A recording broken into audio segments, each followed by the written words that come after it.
The sky is falling. The sky is falling. Everyone besides McKinnon and Jokic sucks donkey dick.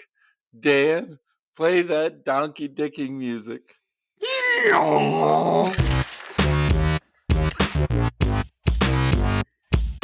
Welcome in to a episode of confusion and sadness here on the BlueSky Brothers. I don't actually think we're that confused. Are we confused? I'm confused by the Broncos draft. Oh, yeah. I'm sad about the Nuggets and about the Avalanche for different reasons. So let's just get into it, Ryan. Dealer's choice. Where do you want to start with those three teams? We're going to talk Nuggets. We're going to talk Avs. We're going to talk Broncos draft. Let's go in that order. Okay. Nuggets pulled a win out of the deep recesses of their asses in game one when the Clippers stupidly hold on. cheap shotting Jokic and it pissed him off. Hold on. No. What? I'm just updating the listener on what's happened since we podcasted. No, you're not updating the listener fully on what's happened. No, I mean, we got to talk about the newest addition to the Poland family. A BlueSky Brothers episode would not be a BlueSky Brothers episode if we did not let the audience in to what's occurred in, honestly, at this point, both of our lives. So do you want to give the listeners an update into why we're a little delayed in this episode? Well, yes, Ryan. My wife did give birth to beautiful daughter Lila. Joined the family on Monday, 2:50 p.m. A Lila Nicole lady. Poland. Yes, she's just out there living her best life. So you're a weekend.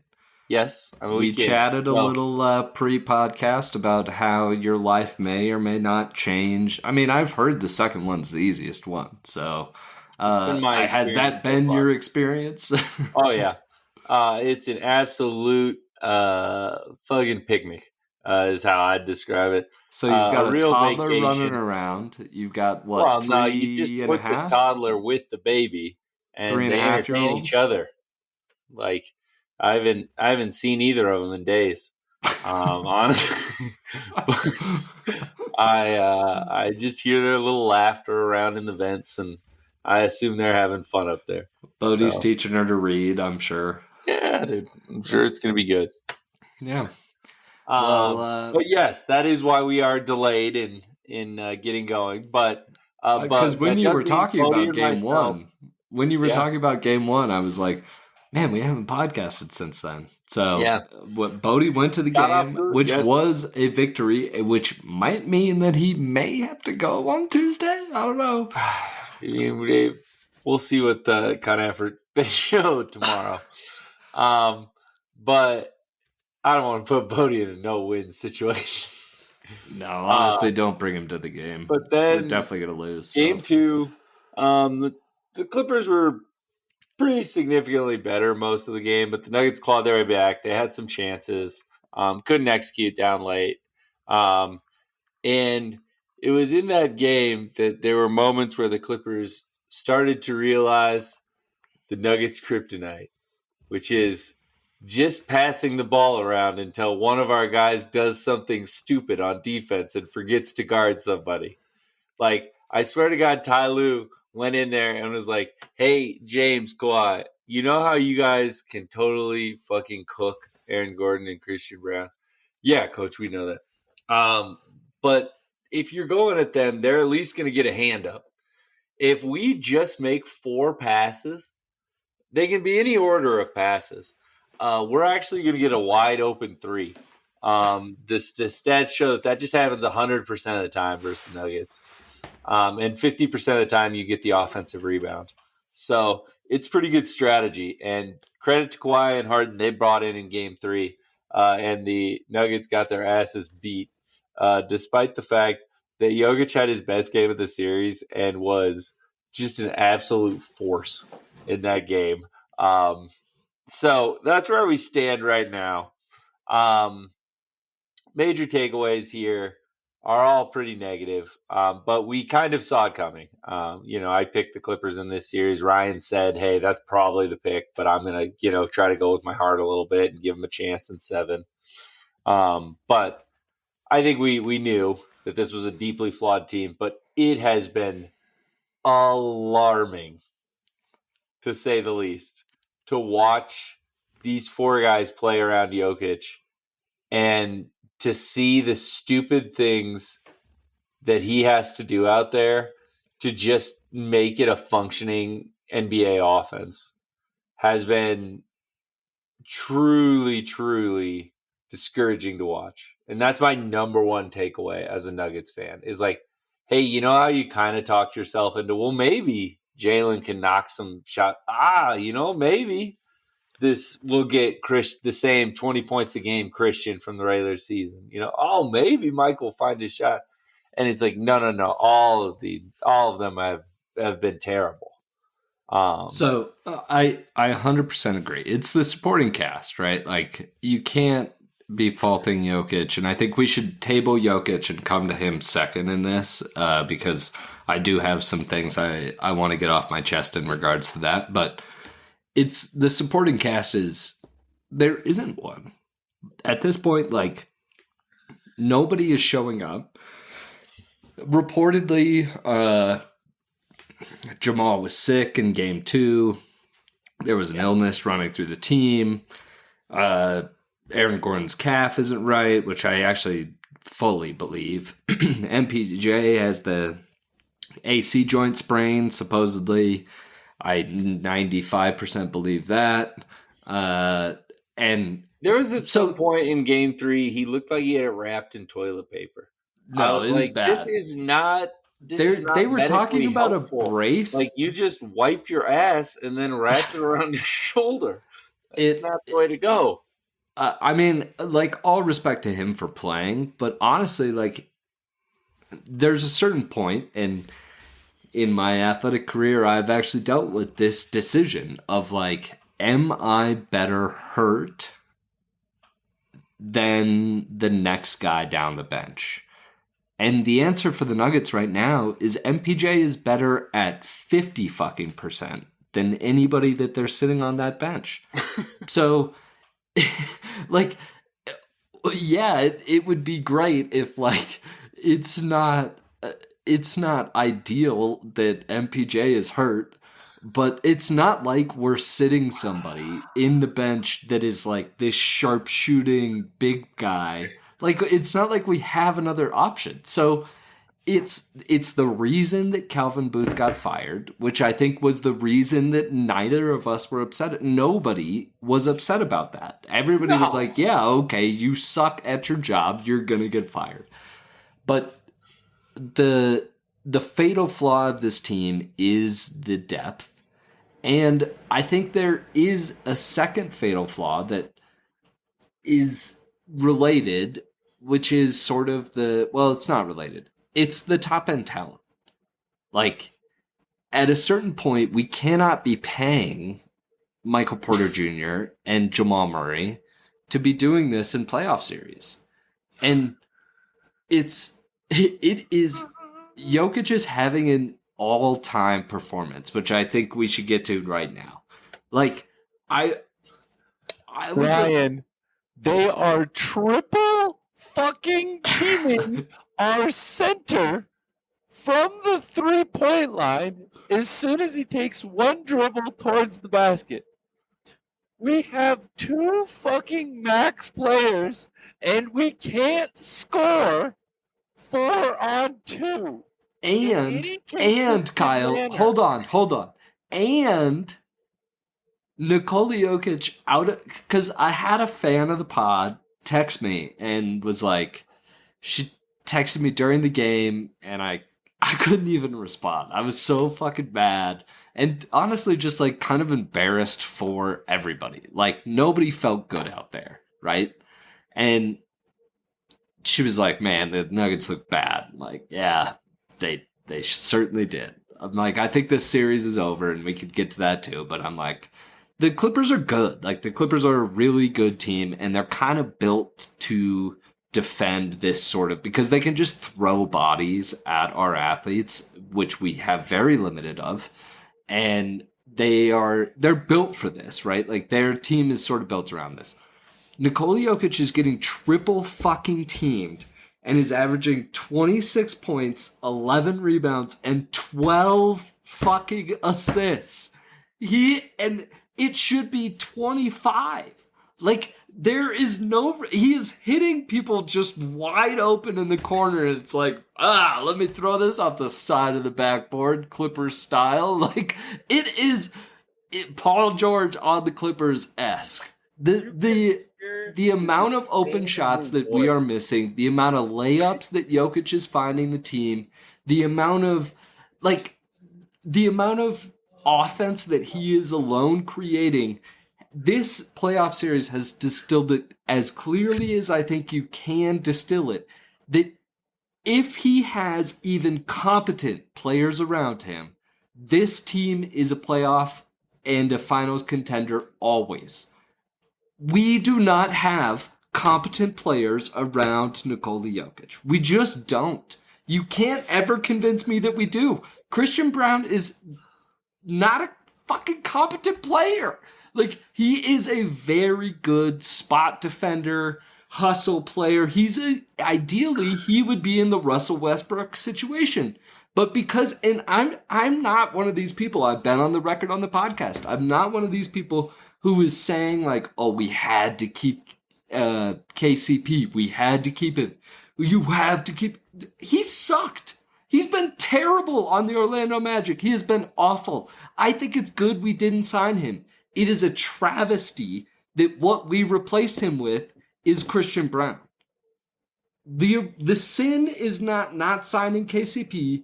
The sin is doing a bad job of evaluating the talent on the roster and not replacing it with something better. Yeah, but we had old Calvin up in the booth, and he could see talent from miles away that, we're all still waiting to see. I have a photo. Maybe we can post it on the... I wanted to hit on this. After Jokic was absolutely fucking dealing in that first quarter, he was fucking carving the Clippers up. Like, he was aggressive enough that, like, they had to guard him. But he was then just like, okay, it looked like he figured him out. Game. I'm gonna fuck you up now. Yeah, it looked like he figured him out. And and the Nuggets were pretty consistently up 6 to 8 points, And then all of a sudden, you just see us do two of the stupidest defenses against James Harden. It's just like, hey, you can't go under this pick. Hey, I promise you can't go under this pick. And they just hit 2 straight threes, and you're like, oh, we're down 2. Like, oh, okay. Like, we're so screwed. I thought Jokic was going to murder someone. And then by Jokic's standards, I thought he was pretty direct in the post game when they were like, do you need to be more aggressive? It's like, I mean, maybe. I don't know. I think the most important thing is that we get a good shot and, like, we get open looks. And he's like, I think we're getting a lot of open looks out there. We sure are. We're getting a lot of open looks out there. And sometimes you make, sometimes you miss, but the important thing is getting good shots. Like, it was, pretty direct out there. It's, you can't help but be direct, right? Like, it's so clear and obvious that this is a fatal flaw. And people are blaming Adelman, and that's not fair either. Like, I don't think he should be our coach next year, but David Adelman is not the problem here. No. This goes far beyond that, and I think the moves that the Cronkies made were the correct moves. I think Michael Malone was the wrong time, and everything else is sort of up to be determined. Like, I think that this offseason is going to be the most exciting Denver Nuggets offseason since ever. I'm not actually sure. Maybe when we had the Melo pick in the anticipation of the draft, but this is not draft. This is like actually we are going to shake up this roster, and I think it's going to look drastically different. And I'm fascinated to see what they do at general manager, because that's going to be the first sign of how innovative and how yeah, I think it's going to be a very interesting offseason. I mean, it has to be. This is criminal. No, I think everybody's out there on the table. BlueSky last night, and I said we are the Charlotte Hornets with a absolutely generational talent. We talked about when Michael Malone got fired that Nikola Jokic probably doesn't have like a huge say in that decision because he doesn't want the say, right? But he's not above sending a message. And I think he sent the message when he said, after the Michael Malone firing, he said, well, yeah, I think like in my country, when, the coach gets fired, everybody's job is on the line. And I think that was a message. And I think that's not just a message to his teammates. It's a message to the Cronkies to be like, I don't really care what you do. Like, I love Jamal. It's clear that they have a great relationship. But like, if you can find a better player, find me a better player. I mean, I just think those are distressed assets right now. So like you said, it's what makes it so interesting because all you need is one team to believe, right? In Murray or believe in that. Jamal, I think, is less distressed. And to me, the best asset on the team right now is Christian Brown. And I think this playoff series obviously it's tough tape for him, but he's also guarding like two of the best offensive players of their generation. So like he's going to get torched, and I think it's terrible matchups for him also because he's too small for Kawhi and too slow for Harden. So like he's going to get toasted on both ends. How are you too slow for James Harden at this stage in his career? Yeah, but he is. I'm just saying. Like that's what I'm watching. The same things you're watching. That's what I'm watching. I'm just saying. Like, so I don't disagree. I'm saying if you're somebody who has some depth at that position, he's an unbelievable asset because I do think he could be an Alex Caruso type where he comes in, he gets spot minutes, he gets big defensive stops, but you're playing him 15, 18 minutes a game. You're not starting him. So I think I don't know. And there are lots of stupid teams. So call the stupid teams and start offering them things. So we will see. Yeah. It's going to be fascinating. I think looking forward to game 4, I don't see how anything changes. There's no, obviously there were moments in game 1 and in game 2 where there was a different defensive intensity and consistency to that intensity than there ever was in game 3 at any point. Like the Nuggets just played really good offense in the first quarter. And so we're able to stay in it. And then when you stop playing elite offense, then the fact that you are playing no defense really comes back to bite you.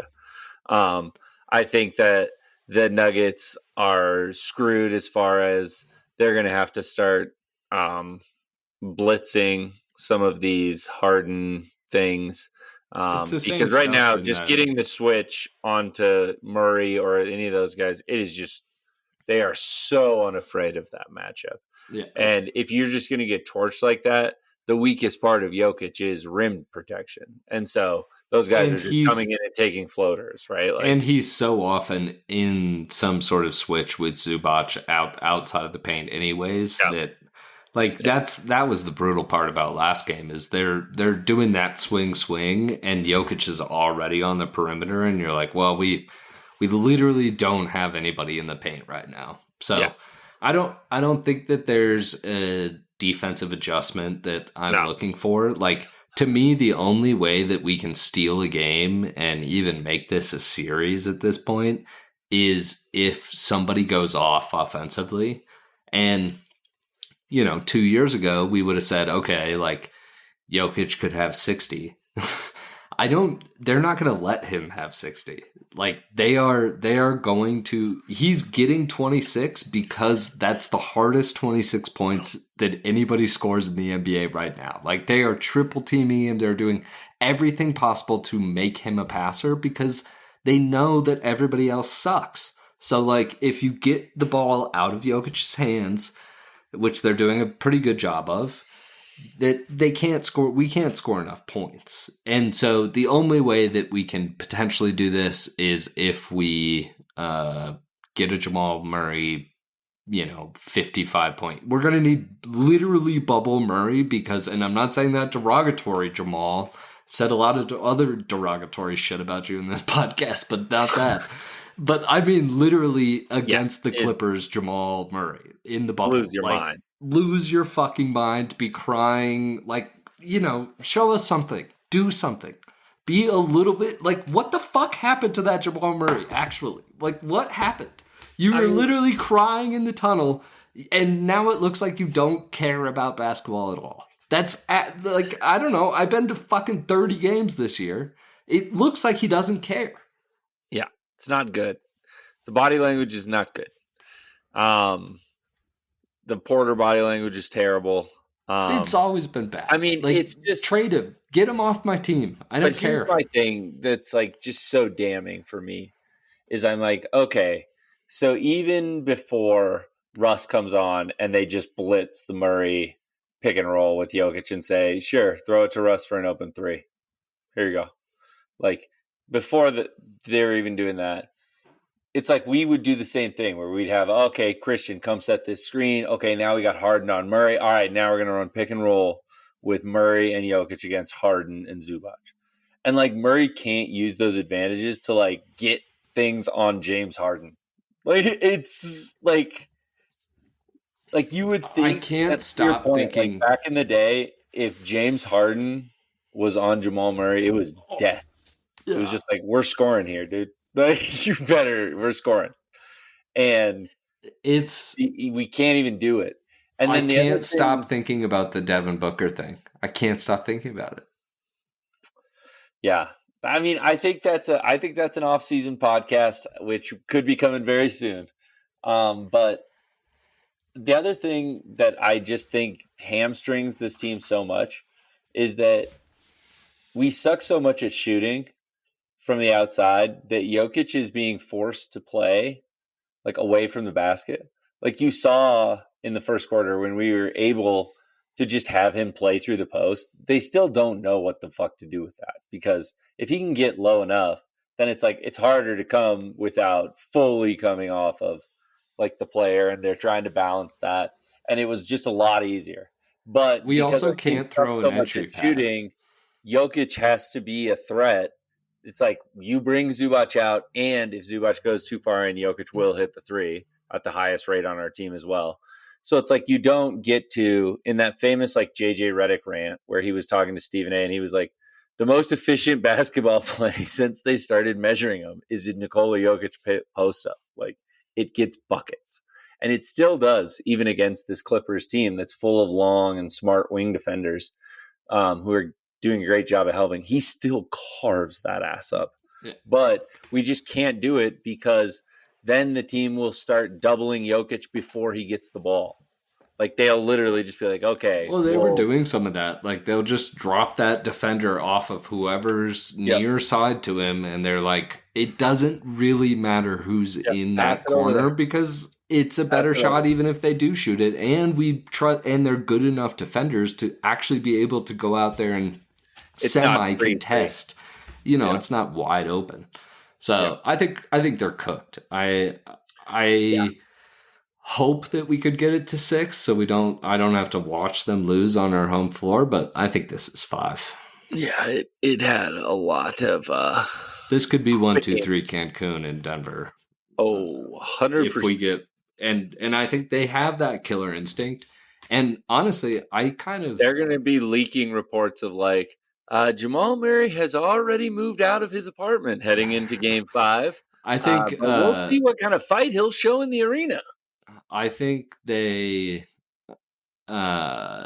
Clippers probably believe more than anybody else in the Western. I believe that the Clippers have the best chance to beat the Oklahoma City Thunder of any team in the Western Conference. The Thunder have been unbelievable, but I don't think there's a team right now, even in the East, that I think has a better chance, mostly because of what we've seen in this Denver series, where like they just have wing defenders all over the place. There's not going to be anybody left wide open. Those are going to be some hard fought games for the Thunder. And it's experience, right? Like Kawhi is not going to be afraid of Shea. Like that's no, it's not that. It's to me, it's just I think teams with multiple perimeter threats, you cannot hide James Harden. And I'm sorry, the Chris Dunn defensive experience has not been very scary. It wouldn't be driving fear into my heart if I was Lou Dort or Shea or whoever. Let's go to the Avs. All right. So Avs started off beating the Stars' ass. Maybe like, okay, we're getting the monkey off our back. Then game 2, they are winning. Then late tie it up into losing in overtime. And then they come out, they get up 1-0. It's staying 1-0. Oh, wait, they gave up a tying goal. Oh, shit, we lost again in overtime. Like, the Stars have always been such a hard matchup for this team. And when I'm watching it, I'm not like, oh, the Stars do this so well. Other than they're just always in the way. Like they're always willing to put their body in there, and they're not like ever out of position where I feel like the Avs just get to free skate into their zone with speed. Because like it feels like they're just like the Avs are their scariest. It's like McKinnon's flying down his wing right now. They're just standing at the blue line and are like, "We're gonna hit you right here." Yeah. Like I'm standing here for a reason, and no, it doesn't feel like there's very many clean entries in the series right now, and that's where playoff hockey has been tricky for the Avalanche in the past, right? Like it's where you can slow them down in the middle of the ice, and then it's like, okay, yeah, if you can set up, and it seems like we're being very sloppy when we do actually get it deep and then set up in the middle of the zone. It's like if we can't skate into it, we don't know what to do with it. So I don't know. I'm still confident because it feels like I actually don't know what it feels like. I'm curious of your take because it kind of feels like we're the more talented team. Yes. 100%. But at the same time, there hasn't really ever been a time in this series where I feel like, oh, we're going to kick their ass right now. I thought after we got up in game 2, I thought there was a real chance there. There were some chances when they were to make that a 2-goal game. And I think if it becomes a 2-goal game, I think it can become a 3-goal game. They're pretty easy. Yeah, but as we covered at home, that game felt like the Stars were getting the better of the chances for a lot of the night. Like it almost felt like we were going to highway robbery that one, but it caught up to us eventually. Yeah. So that was disquieting to me in terms of like, it's like saying the Stars dominated is weird because, like you said, they're not a very dynamic offensive hockey team. So it's not like you're like, wow, the puck was flying around.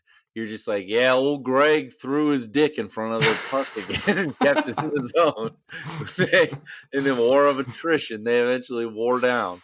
That's old Dick Greg for you. Like there's not this beauty to the game from them, but it definitely felt like they were being able to control where that game was being played. And for the Stars, I think that's enough. They just feel like they can win those ugly games more often than not. They're just more used to playing in them than the Avs. And to your point, the turnovers, I think the Avs, they get so flustered too when it's like they're not creating, they're not flying. They're like that team that wants to play the beautiful game, and then a team's just like, yeah, well, we're gonna play dirty as shit. Like, no, I was the Stars have been dirty, but like they hold on. It up. My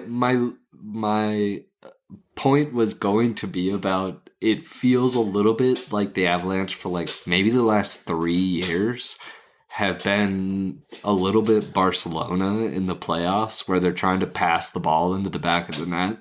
And you're like, actually, just take a rip from like 25 yards out. You're Lionel Messi and you're standing in 10 yards of free space. Like, just shoot the fucking ball. Actually, don't try to, like, do all this fancy things. Like, just shoot. And good things will probably happen. So, It also doesn't it feel like on that first line that everyone besides Makar and McKinnon just have some real tight buttholes out there, because like it just feels like those guys are looking like, how do I get this to Kale? How do I get this to Nate? Like they're not looking like, motherfucker, I'm gonna go score. Like it just feels a lot less dangerous because you're like, well, McKinnon or Makar doesn't have it on this first line. We're probably not going to do anything. Yeah, it's been weird. The second line's not as good as the first, but I feel like they've been more consistently aggressive. Like, yeah, just I like do everyone's agree. like, I'll go get a goal here. No problem, coach.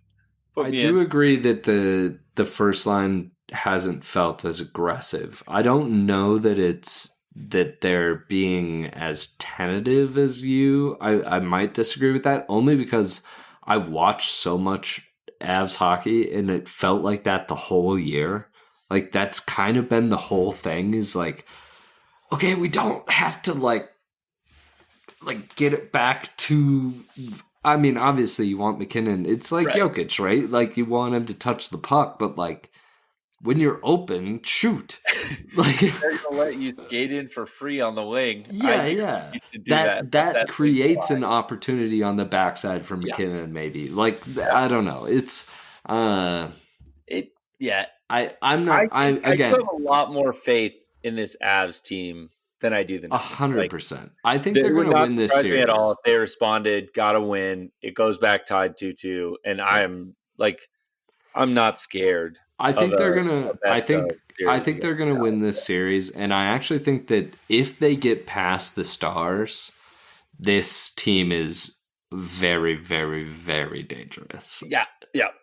I think we should start clearing our calendars for a parade if this team gets past the Stars, because they're gonna the confidence that they'll take from that, sort of curse breaking and having the captain back. I mean, like Landeskog's hit. I don't know what I would have done if I was in the building when he made that first hit when he came back on the ice, but it's the vibes are very different between the two teams, right? Yeah. Like they're both underperforming hypothetically, but the vibes are completely different. Yeah. They couldn't be polar opposites. So I hope I'm kind of taking Avs in 6, by the way. I think the Stars have seen. I think the Stars have seen their last little. Wow. I'll go 7, but I'm definitely taking the Avs. Yeah, this is great. All right, Broncos draft time. So the Broncos, they've had a draft. They drafted. Yep. So let's just go round by round, and I'll go through it with you, and you kind of give me your reaction, and I can give you mine. Okay, so round 1, we have Jahdae Barron. They stayed at their pick. They didn't trade up. He was a Texas slot cornerback. What are your thoughts there on that pick? Well, give me yours, because I think I don't know. Give me yours first. Okay, so I thought to myself, Kyle, last year on this podcast, you spent the whole preseason making fun of Riley Moss and hated that draft pick, and that turned out all right. I think you should sit out any strong takes on cornerbacks drafted by the Broncos this year. Yeah. So I'm going to sit out any strong takes. All the stuff I've seen is just basically like really smart player, is going to be plug and play in the nickel, like at the start of his career, which is valuable on a defense that's like already operating at a high level. But I do think it probably plays on the Broncos' mind that one, you just can't have enough corners, and two, like when Riley Moss was out for a little bit, or Pat Surtain was out, it was like, good Lord, there are some bad corners behind them there. So I don't hate this at all, and I think taking a slightly lower ceiling, like it's still a Texas like corner. He's still athletic. It's just he doesn't have the same upside as some of the other corners. Like I just think pick a guy who's going to be in the right spot, not mess around, and he can play here in game one. Give up a 10% chance that someone else is going to be a shutdown corner. We already have the best corner in the world. Yeah, we haven't talked about the draft in general very much on the podcast, but it seems like the consensus is that like that 15 to 50 range was sort of a crapshoot. Like everybody's sort of the same. Like it wasn't a great draft. So initially when we made the pick, I was a little disappointed because I just wanted a skill position guy.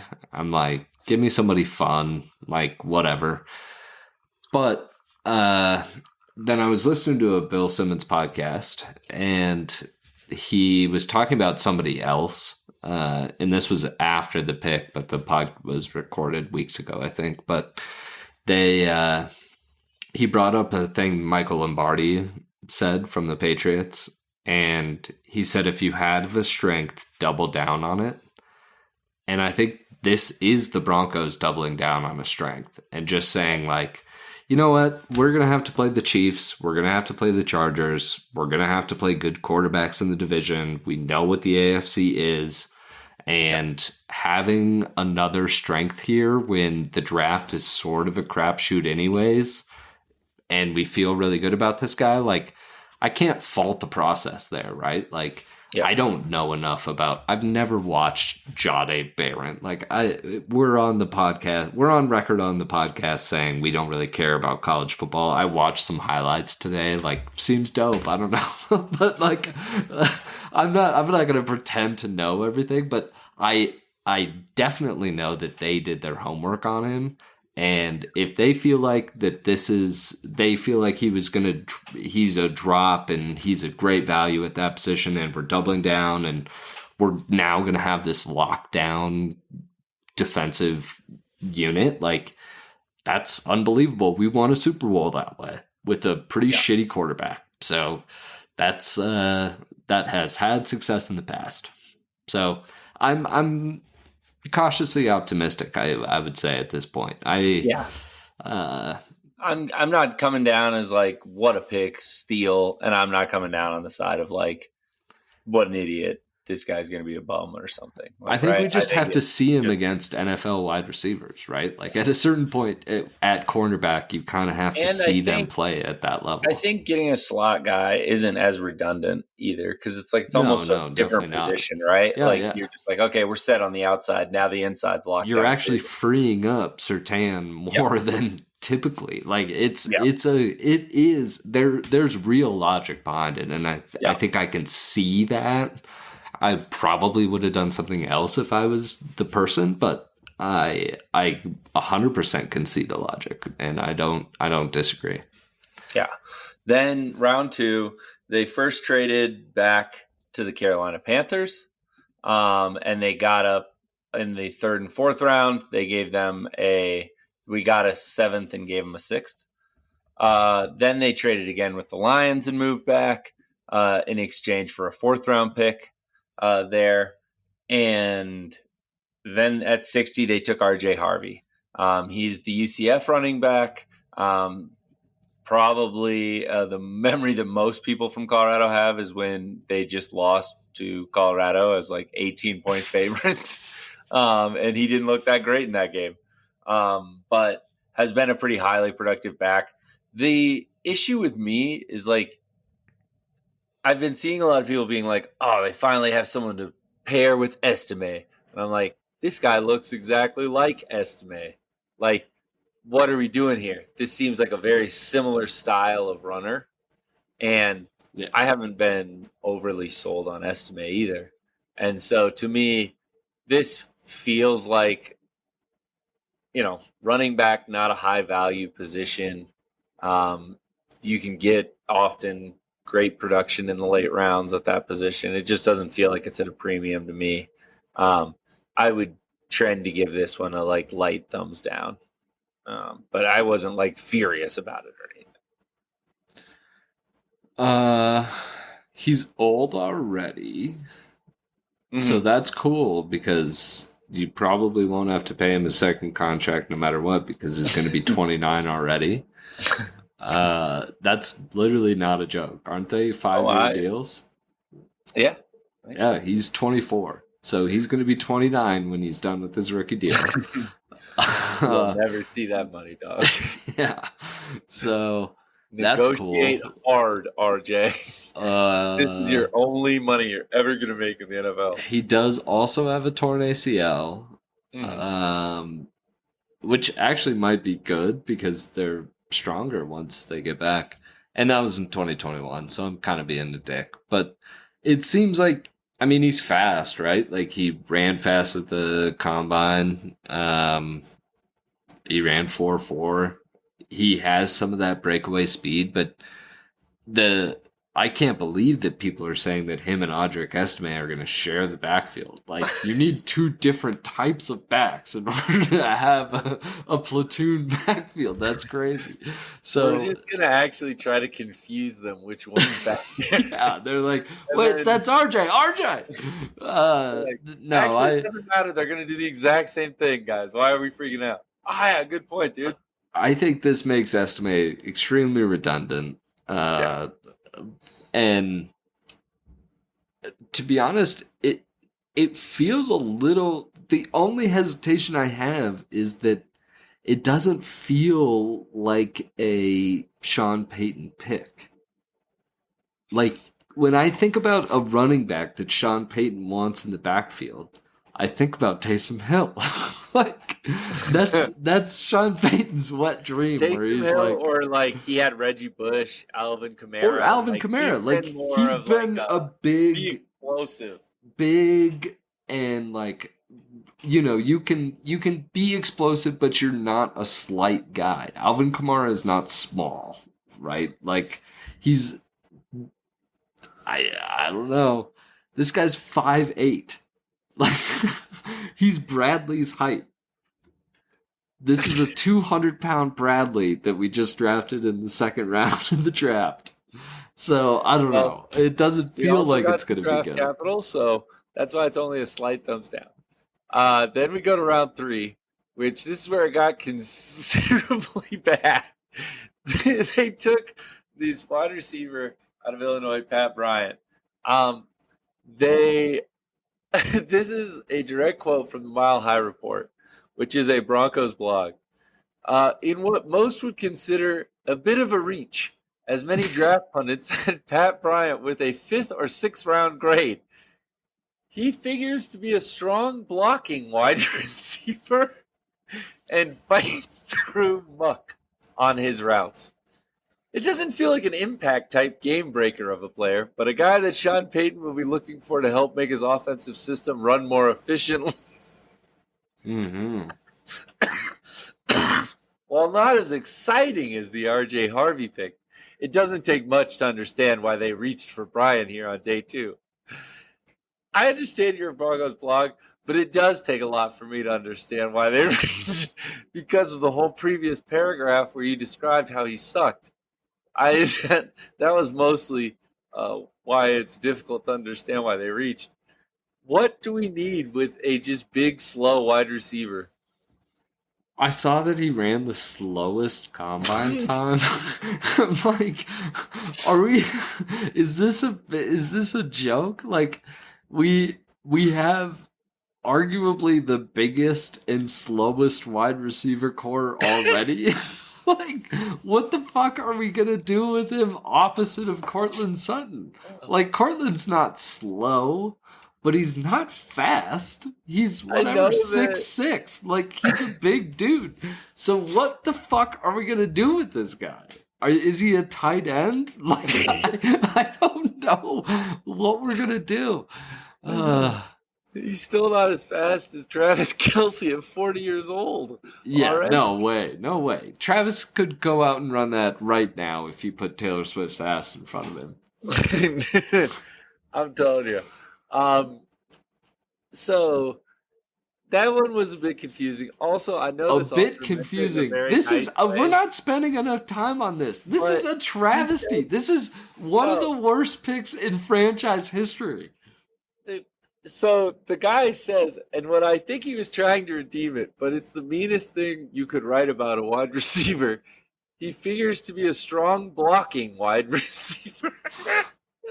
They're like, yeah, man, you should see him. He's fucking huge and slow. So it's almost like having another lineman out there. Like, and producer Dan was talking to me before, and he was reading off some stuff, and they were like, he's great at contested catches. And I'm like, yeah, because he's too slow to break away. Every catch is contested. The guy mostly falls asleep out there. Oh, here we go. Waiting for him to get to his Here we go. mark. Are you ready? I figured out why. I don't know. It's a blog called Predominantly Orange. We'll give them the shout out because if they're wrong, they can take the flack too. But the Broncos may have had a secret weapon in evaluating this particular player. Defensive backs coach and defensive pass coordinator Jim Leonard. After he was the defensive coordinator at Illinois, Jim Leonard spent a year on the Illinois staff as a consultant. We've been waiting for that connection to manifest. Leonard would have had an up-close look at this guy every day back to 2022. So, despite the fact that he only ran a 4.61 in the 40-yard dash, he averaged over 18 yards a catch last season. In which the because he's big, fell asleep, and he's a big guy, but we're still able to run his ass down. It's honestly like that disrespectful shit it's like when you look at across the court in the pickup game and you see the fat white guy in front of you and you're like, well, this is going to be an easy assignment. And then he hits 2 threes in a row and you're like, God damn, dude. Like, I'm going to have to guard you? Are you kidding me? Like, they see this 6'4" slow fucking kid coming off the line. They're like, oh, this is fine. I'm going to go double team him. Who every time he's been in for the first 60 plays only ran crackback blocks against the middle linebacker. Yeah, he's given a strong thumbs up in this blog post, though. He's got a really good thumbs up photo here. I hope he's great. I don't know, but it doesn't seem like it's good. Right. Again, if we just go back to process, right? Like, if we talk about the process on the good side in terms of cornerback, where, like, maybe we don't know the value on the board, this pick then negates all of the good shit I said about that, where it's like, okay, maybe you are just fucking idiots and you don't understand you have the best cornerback in the world, and maybe we should draft an offensive tackle instead of a quarterback. Like, maybe protect the quarterback. Protect Bo Nix, who sucks too, but like, can we take Shedeur Sanders? Like, can we take him in the 4th round? Come on. I agree, by the way, but also, like, listen, guys, it does not take a genius to realize why a coach would like Pat Bryant. You cannot be a dick and run a 6'4", 40-yard dash. We should time ourselves in the 40. Yes, what do you think you could run in the 40? On the roster, if you run that goddamn slow, what do you think you could run? A water boy. What? What do you think you could run? A 40-yard dash? Yeah. I think probably in the 4.3 range. Yeah. Well, if you're 4.3, then I'm going to be about 4. What's the record? Gotta be 4.2. I think it's 4.23. Yeah. Yeah. That's you then.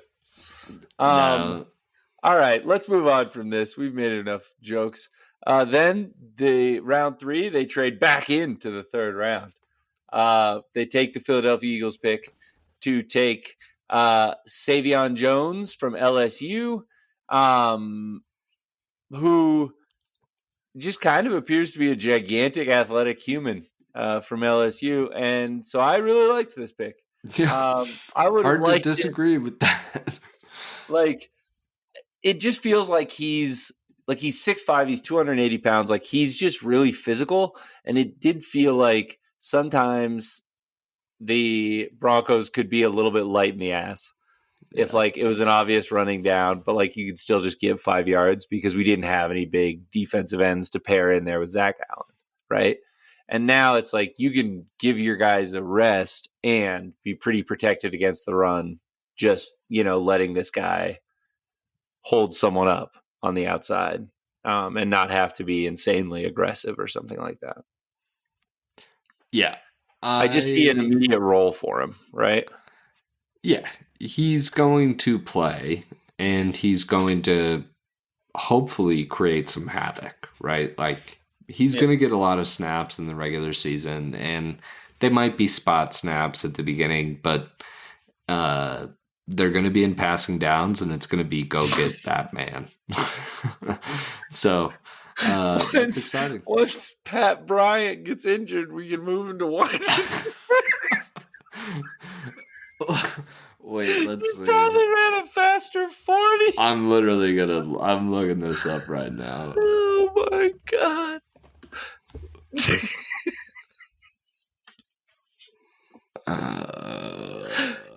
I bet he could have great pass blocking potential.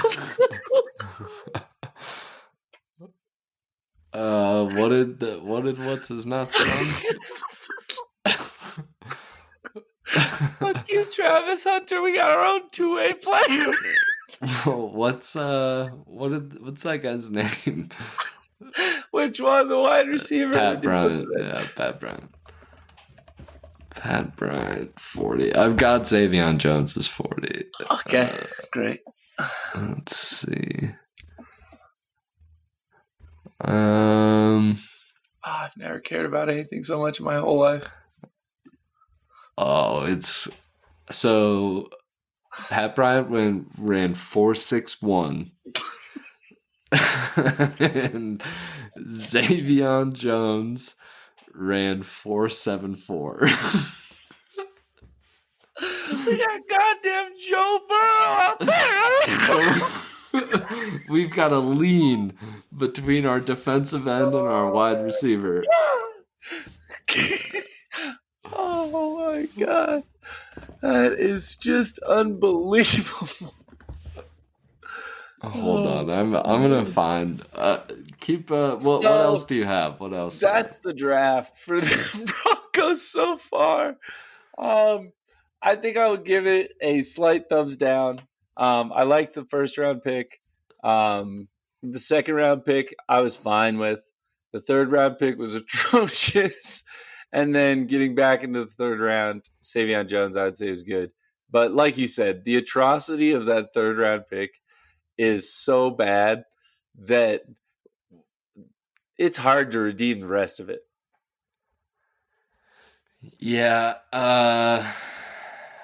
I have a Shadur Sanders question for you because I do want to get into that before we get out of here. Let me. But I wanted you to be able to finish because it felt like you were looking something up draft related here for our boys. Yeah, I was trying to see how many guys ran faster than him at the 40. And I was gonna sort it by like defensive players. Fucking rec center 40s, just men's. No. I mean like this year. No, I was looking this year at the combine. Fucking citizens at this point.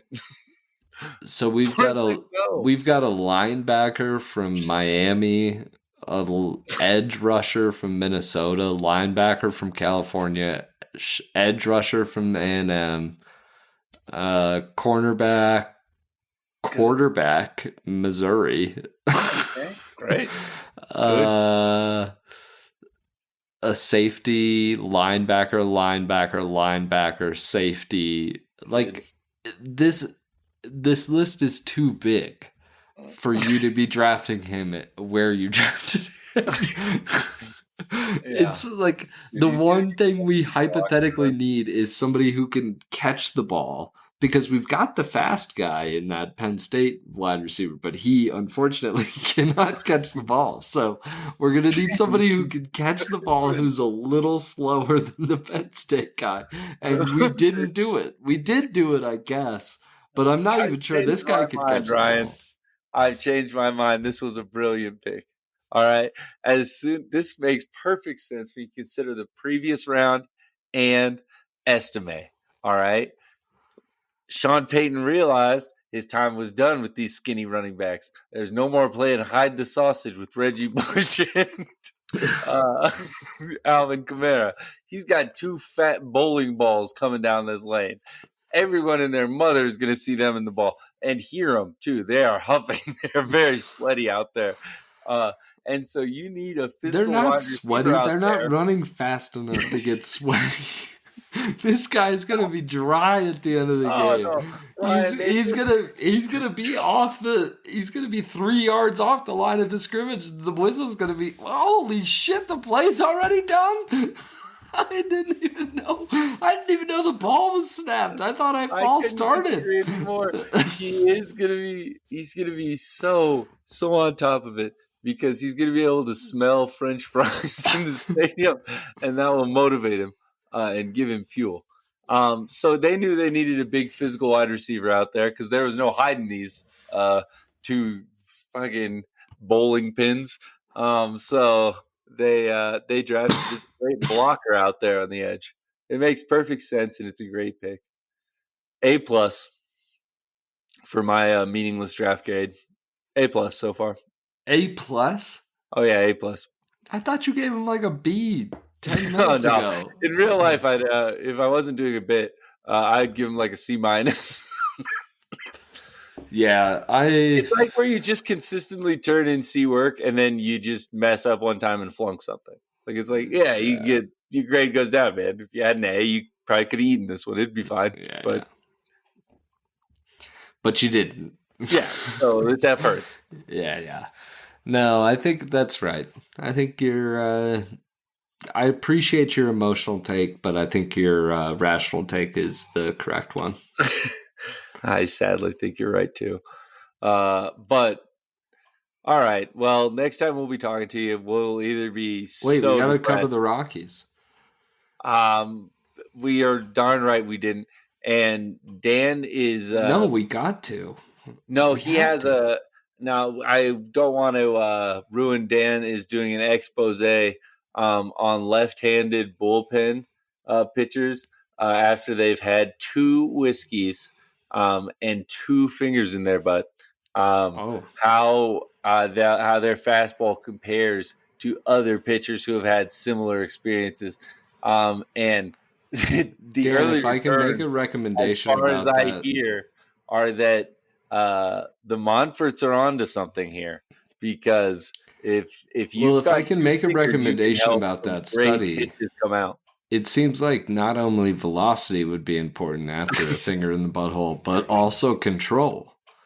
Because you might have less control, but higher velocity. Just excitement, like that's exciting, but you might have a little less control over what's happening elsewhere. So I don't want to step on that. That's going to be we stepped on it.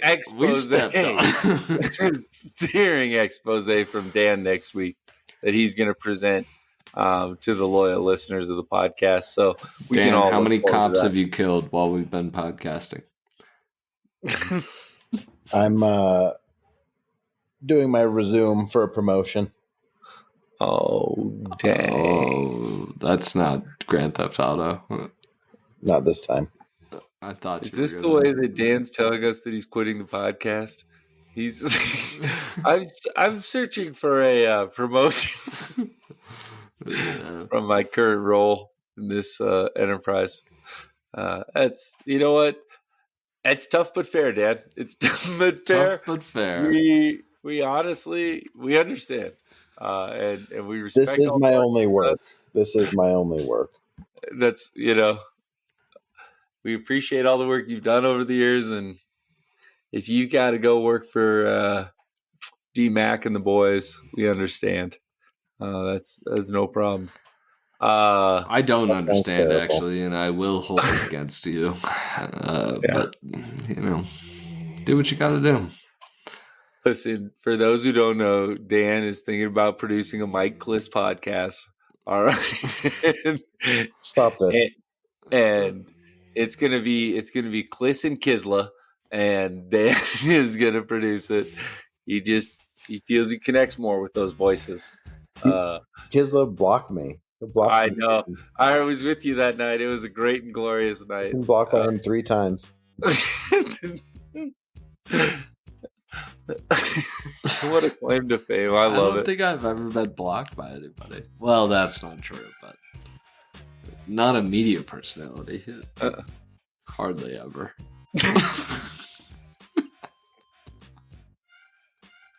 All right. We're just trying to laugh to cover up the sadness that is being a Broncos and Nuggets and Avs and Rockies sports fan. But you know what? News, Misery loves honestly, company. the get on in here. The thing that I thought about today, in all honesty, to wrap it up, is that we are probably going to have the longest summer that we've ever had since the Nuggets and the Avs have both been good. We're going to have... It's going to be May, and we're going to be done with Nuggets basketball. That hasn't happened in a long time. So... It's disappointing, right? But hopefully it allows everybody to get a little bit rejuvenated in the offseason, and we come back firing on all cylinders with Jeff Van Gundy as our head coach. Jesus Christ, no. All right, Thibodeau? then. We'll talk to you next week. Please stop saying these names. Like and subscribe. We'll talk to you next week. Bye. Lucifer Brothers is a Crab Shell Media podcast.